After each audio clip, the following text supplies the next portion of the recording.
Hi friends, சரியான மேட்ச்னு தான் சொல்லணும். ஃபஸ்ட்டு ப்ளே ஆஃப் பார்த்திங்க அப்படின்னா qualifier 1 GT versus RCB. So தரமான ஒரு சம்பவம் பண்ணியிருக்காங்க. ஜிடி வந்து சூஸ் பண்ணாங்க பவுல் பண்ண போகிறோம் அப்படிங்கிறது.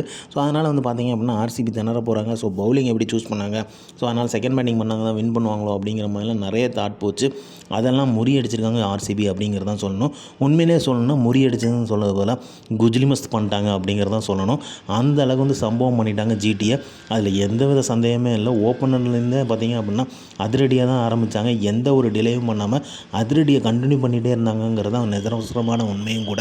ஏன்னா அந்த அளவுக்கு வந்து செம்மையான ஒரு அதிரடி மேட்ச் வந்து ஆர்சிபி வந்து விளாண்டு காமிச்சிருக்காங்கன்னு தான் சொல்லணும். அந்த அளவுக்கு வந்து கேப்டனோட நாக் வேறு லெவல் சம்பவம் பண்ணிச்சு. ரஜத் படிதர் அந்த அளவுக்கு வந்து தரமான ஒரு சம்பவம் பண்ணிட்டார். குர்னால் பாண்டியாவும் ஒரு ஈக்குவலாக வந்து பார்ட்னர்ஷிப் கொடுத்ததுமே சூப்பராக இருந்துச்சு. வெங்கடேஷ் ஐயர் அவர் வந்து அவரோட ஆட்டத்தை வந்து எப்பவும் போல் விளாண்டார். விராட் கோலியுமே அவரோட ஆட்டத்தை வந்து விளாண்டார். ஸோ இப்படி பார்க்கும்போது பார்த்திங்க அப்படின்னா பவர் பேக் பேட்டிங்காக தான் இருந்துச்சு. அந்தளவுக்கு வந்து தரமான சம்பவத்தை பண்ணாங்க. ரஜத் படிதாரோட கேட்ச் மிஸ் பண்ணாங்க இல்லையா, அந்த இடத்துல டேர்னிங் பாயிண்ட் ஆரம்பிச்சிருச்சு. ஸோ அந்த சம்பவம் வந்து பார்த்திங்க அப்படின்னா அதுலேருந்தே ஆரம்பிச்சுன்னு தான் சொல்லணும். அதுக்கப்புறம் அவர் நிற்கவே இல்லைங்க. அடி தும்சம் பண்ணிக்கிட்டே தான் இருந்தார். சம்பவம் பண்ணிகிட்டே இருந்தார். இருக்கிறதுலே பார்த்திங்க அப்படின்னா ஹையஸ்ட் ரன்னை வந்து செட் பண்ணாங்க ப்ளே ஆஃபில் இருந்து ஐபிஎல்லே இத்தனை வருஷத்தில். ஸோ அந்தளவுக்கு வந்து பிக் ஸ்கோரை வந்து செட் பண்ணாங்க தான் சொல்லணும். 254ங்கிறது சாதாரண ஸ்கோர் கிடையாது. அதுக்கப்புறம் களமிறங்கின ஜிடியை வந்து திருப்பியுமே பவுலர்ஸ் வந்து குஜ்லிமஸ்த் பண்ணாங்க.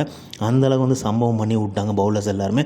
சாய் துருசன் அவுட் வந்து யதார்த்தமான ஒரு அவுட்டு கிடையாது, வித்தியாசமான ஒரு அவுட் ஆகிட்டு போயிட்டார். அப்புறம் சும்மன் கில்லோட விக்கெட் எடுத்தார் பாருங்கள், வேறு லெவல் எடுத்தார் புவி. சம்பவமாக இருந்துச்சு. ஹேசல்வுட்டுமே அதே மாதிரி பார்த்திங்க அப்படின்னா செம்மையான ஒரு பவுலிங்கை கொடுத்தாரு. ஸோ கேட்ச் மிஸ் பண்ணதெல்லாம் சும்மன் கில்லுக்கு இதில் பயங்கர கடுப்பாக தான் இருந்திருக்கும். ஆனால் பேட்டிங்கில் வந்து நிற்பாங்க பார்த்தா நல்லா விளாடுவாங்களே அப்படிங்கிற எதிர்பார்ப்பு நிறையவே இருந்துச்சு. ஆனால் அது எல்லாமே கம்ப்ளீட்டாக சொதப்பிடுச்சுன்னு தான் சொல்லணும். அந்தளவுக்கு வந்து பெர்ஃபார்மன்ஸ் பண்ண முடியல. பட்லருமே திணறி இருக்கார். ஸோ யாருமே வந்து நிற்கலைங்கிறது தான் யதார்த்தமான உண்மையும் கூட. பார்ட்னர்ஷிப்பை பில்டப் பண்ண முடியல. அந்தளவுக்கு வந்து ஆர்சிபியோட பவுலர்ஸ் வந்து சம்பவம் பண்ணாங்க. ஸோ ராகுல் டிவாட்டியா மட்டும்தான் அவரோட பாட்டுக்கு வந்து 60 ரன்ஸ் வந்து அடித்தார். ஸோ அது வந்து ஹெல்ப் பண்ணிச்சே தவிர மித்தபடி அவங்களுக்கு வந்து எந்த விதத்துலையுமே வந்து ஸ்கோர் பண்ண முடியல. ஆர்சிபி அவங்களோட பவர் பேக் பெர்ஃபார்மன்ஸை காமிச்சாங்க. சூப்பரான வின்னை வந்து ஆர்சிபி ரெஜிஸ்டர் பண்ணியிருக்காங்க. கண்டினியூஸாக வந்தீங்க அப்படின்னா 2வது தடவை வந்து ஃபைனலுக்கு போகிற 3வது டீம்னே சொல்லுவோம். சிஎஸ்கே எம்ஐக்கு அப்புறம் ஆர்சிபி தொடர்ந்து வர்றாங்க.